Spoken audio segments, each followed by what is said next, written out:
everyone is feeling so uncertain but somehow connected.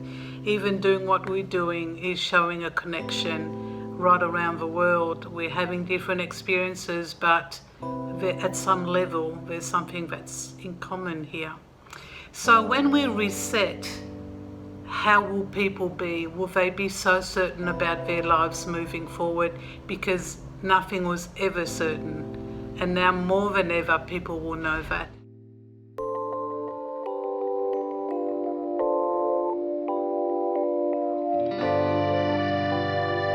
It was very interesting when this all first started. There was definitely some panicky eyes, and like I'm talking 4 weeks ago when we would go shopping on a Sunday, and there was a lot of stuff missing, and people were just kind of had this vibe. And then the week after that, it was a little more intense, and I saw people wearing masks and gloves, and more stuff was gone.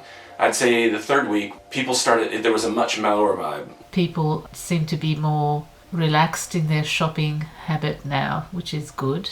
People accepted the first part of this kind of incubation period of isolation. And as it has been prolonged, people are starting to get really tense, and you can feel the pressure mounting, and people are starting to act out a lot more. Again, it's amazing how people have adapted so quickly, and I imagine that we can adapt back, and as long as we do so, not jumping right back to the way the things were before.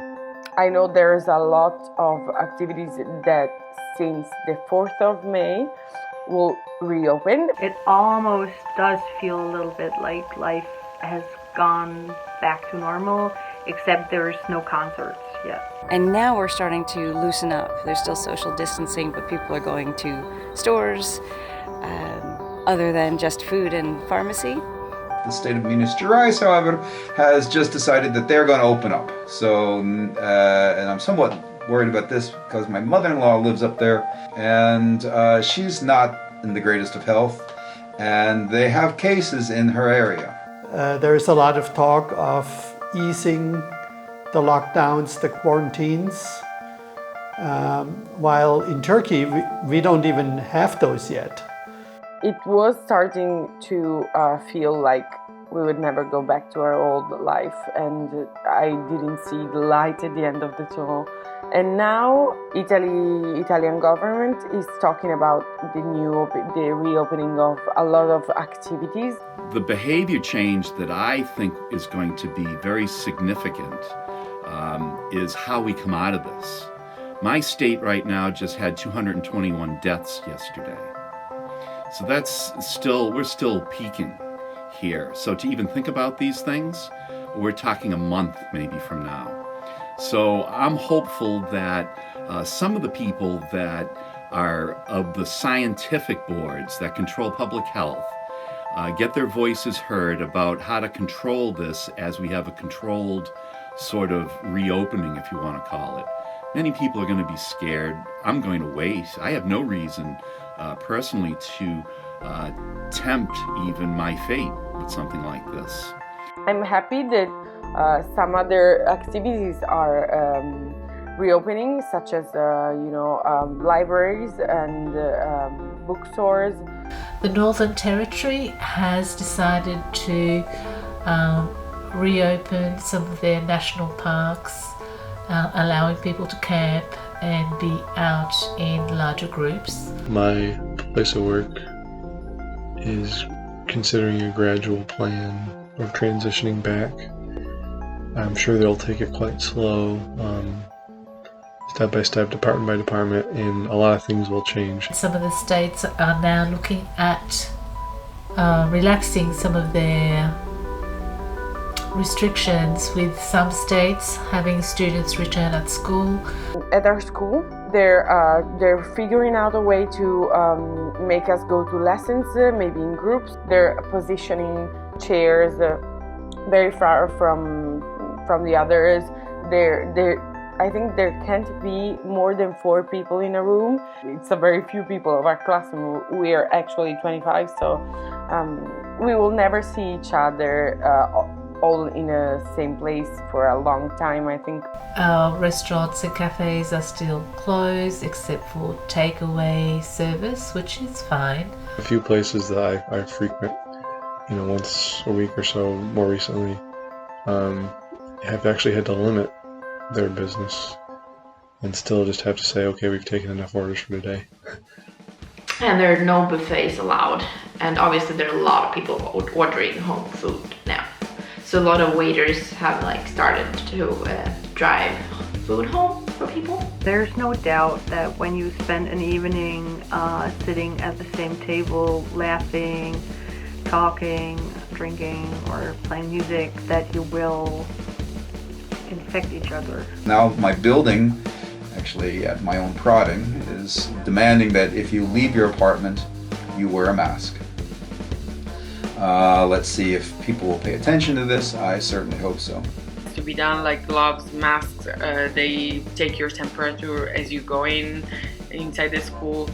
There's no more than 3 people in a room, but with all these we are trying, to get used to and try to think about going back to our old life. I think it probably does need to become, in some element, some ways, a new normal. And I think we're going to have to adapt to that.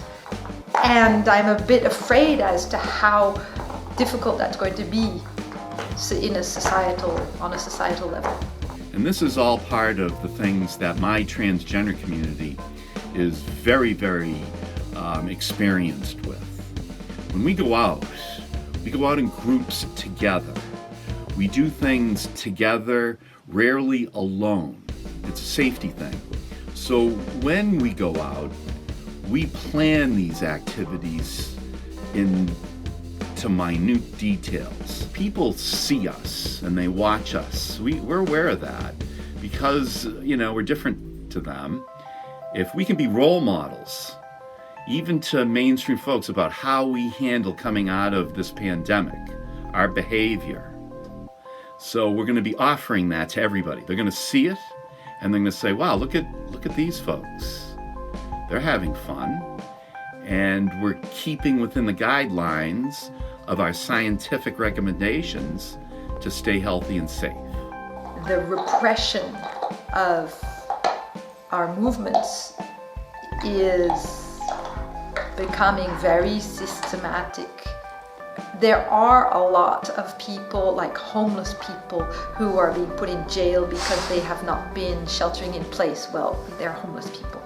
There are definitely abuses that are being more and more documented.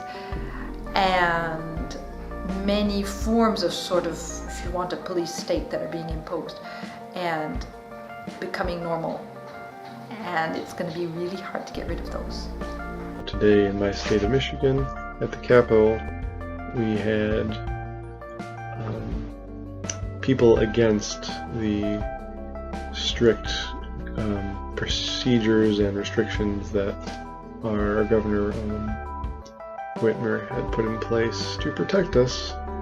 But these kind of nutty, more likely Trump-supporting Republicans, and a lot of them of the conservative evangelical bent are waving their flags and defending their rights and to get infected and to infect others, I guess. Listening to the news and hearing of America wanting to liberate certain states is very troublesome. Maybe making some strides, the light at the end of the tunnel if we keep doing this and keep doing it right. And then people, if they're congregating in a fairly limited, not to say mass, but limited demonstration, nobody wearing masks, no one really practicing social distancing.